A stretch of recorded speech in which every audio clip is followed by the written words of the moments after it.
নমস্কার বন্ধুরা, welcome to my channel মাঠে ময়দানে অফিসিয়াল। বন্ধুরা, এই ভিডিওতে আমি ইস্ট বেঙ্গল, মোহনবাগান ও ইন্ডিয়ান ফুটবল নিয়ে কিছু আলোচনা করব। তোমরা যারা যারা আমার ভিডিওটা দেখছো, আমার চ্যানেলটা প্লিজ সাবস্ক্রাইব করে নাও ইন্ডিয়ান ফুটবলের এরকমই আরো আপডেট পেতে। প্রথমে যদি আমরা একটু ইস্ট বেঙ্গলকে নিয়ে কথা বলি, তো কালকে পাঞ্জাবের বিরুদ্ধে জিতে ইস্ট বেঙ্গল কিন্তু আপাতত 9 নম্বর স্থানে চলে আসলো আইএসএল লিগ টেবিলে।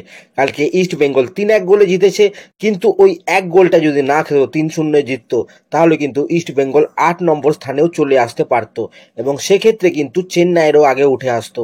চেন্নাই এখন 8 নম্বর স্থানে আছে, ইস্ট বেঙ্গল 9 নম্বর স্থানে আছে। দুজনেরই কিন্তু পয়েন্ট সেম, 24 পয়েন্টে আছে দুটো টিমই, এবং গোল ডিফারেন্সও সেম, -4। কিন্তু চেন্নাই যেহেতু টোটাল 33টা গোল করেছে এই আইএসএল এ, আর ইস্ট বেঙ্গল তার থেকে কম 28টা গোল করেছে, তাই চেন্নাইকে কিন্তু এগিয়ে রেখেছে। তাই বলছি, ওই একটা গোল না খেলে ইস্ট বেঙ্গল কিন্তু 8 নম্বর স্থানে চলে আসতো। সামনে শুধু এখন নর্থ ইস্ট আর মুম্বাই, এদের মধ্যে কোনো একটা টিম যদি সব ম্যাচে হারে আর উড়িষ্যা যদি দুটো হারে, সেক্ষেত্রে সব ম্যাচ জিতলে ইস্ট বেঙ্গলেরও কিন্তু চান্স থাকবে, যেটা অত্যন্ত কঠিন একটা ব্যাপার।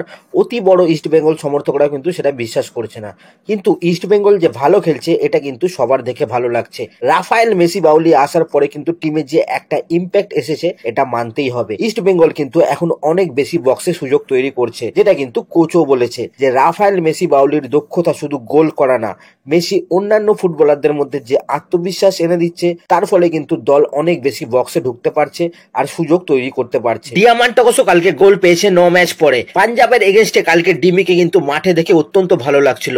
ও কনফিডেন্ট খেলছিল যে বল পাবে, কারণ বাঁদিক থেকে কিন্তু মেসি ভালো বল বাড়াচ্ছিল। কোচ অস্কার ব্রুজো তাই ডিমিকে নিয়ে বলেছে, ও যদি একটা গোল করতে পারে তো আরো অনেক গোল করবে। এই ম্যাচে কিন্তু ওকে অনেক সতেজ আর শক্তিশালী লাগছিল, বল হোল্ড করছিল, ব্রেকিং রান তৈরি করছিল। ডিমি কালকে কিন্তু দলের সবাইকে সাহায্য করছিল। তো এই তো গেল অ্যাটাকের কথা, এবার ডিফেন্সের কথা বলি।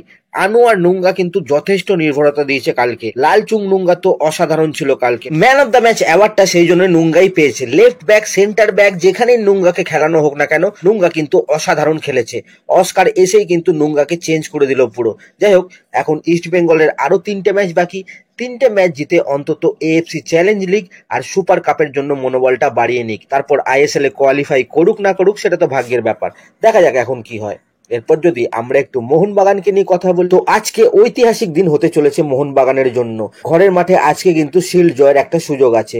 মোহনবাগানে মোটামুটি কিন্তু কোনো খারাপ খবর নেই, সবাই কিন্তু অ্যাভেলেবেল। উল্টো দিকে আবার আহমেদ জাহু খেলবে না। জাহু কাউকে কিছু না বলে কিন্তু বাড়ি চলে গেছে, এবং উড়িষ্যা ম্যানেজমেন্ট এই জন্য রেগেও গেছে, এবং আহমেদ জাহুর এগেনস্টে নাকি একটা লিগাল কেস করার কথা ভাবছে উড়িষ্যা। এক মোহনবাগান কর্তা আবার খোঁচা দিয়ে বলেছে, লোক বলবে আমরা নাকি জাহুকে টাকা দিয়ে বাড়ি পাঠিয়ে দিয়েছে। ভাই, কেউ তো কিছু বলেনি, আগে থেকে এসব বলে লাভ কি? Unnecessary comment. যাই হোক, এবার মোহনবাগান উড়িষ্যা ম্যাচের আগে চোখ বেঁধে কিন্তু গোলে বল মারা প্র্যাকটিস করেছে, অবশ্যই সেটা টিমমেটদের সাহায্যে। তো এতে টিম বন্ডিংও ভালো হচ্ছে এবং ভালো প্রিসিশনও তৈরি হচ্ছে। ম্যাকলারেন যেমন চোখ বেঁধেও হিট খুব ভালো করছিল কিন্তু ম্যাকলারেন ওই প্র্যাকটিসটায়। যাই হোক, ম্যাকলারেন সমেত গোটা মোহনবাগান দল কিন্তু চাইছে লিগ সিল জিতে এই সিজনটাকে স্মরণীয় করে রাখতে। আজ দুপুরে ক্রিকেট, রাতে ফুটবল, জমজমাট কিন্তু রবিবার আজকে। যাই হোক, এরপর যদি আমরা একটু দলবদল নিয়ে আলোচনা করি, তো প্রথমেই বলি, এই সিজনে কিন্তু প্রচুর প্রি কন্ট্রাক্ট সাইন হয়ে গেছে।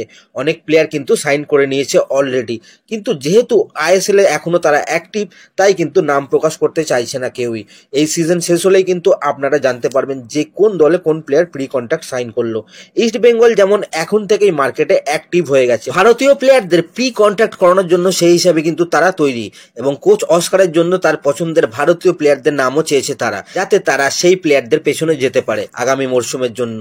কোচ কিন্তু শোনা যাচ্ছে লিস্ট দেবেও। এছাড়া ইস্ট বেঙ্গল ডিফেন্সে কিন্তু আনোয়ারের যা অবস্থা, যে কোনো মুহূর্তে কিন্তু সে চোট পেয়ে যেতে পারে, এবং হেক্টরও সেরকম চোটগ্রস্ত প্লেয়ার। এএফসিতে খেলতে গেলে কিন্তু একজন বিদেশি ডিফেন্ডার লাগবেই লাগবে, সেটা কিন্তু বারবার কোচ ম্যানেজমেন্টকে বলেছে, কিন্তু পর্যাপ্ত ফান্ড না থাকায় প্লেয়ার আনা কিন্তু সম্ভব হচ্ছে না। ইস্ট বেঙ্গল চেষ্টা করছে আরকাডক ম্যাচটা জিতলে কিন্তু তারপর যদি কোনো বিদেশি ডিফেন্ডার আনা সম্ভব হয়, ততক্ষণে কিন্তু ফান্ড রেডি করছে তারা। আর এদিকে মোহনবাগানও শোনা যাচ্ছে তাদের ডিফেন্সের জন্য প্লেয়ার নিতে চাইছে, বিশেষ করে লেফট ব্যাক আর সেন্টার ব্যাক পজিশনটার জন্য কিন্তু প্লেয়ার নিতে ঝাঁপাবে তারা। এবার দেখা যাক কি হয়। তো এই ভিডিওতে এতটুকুই, দেখা হচ্ছে আবার পরের ভিডিওতে। নমস্কার।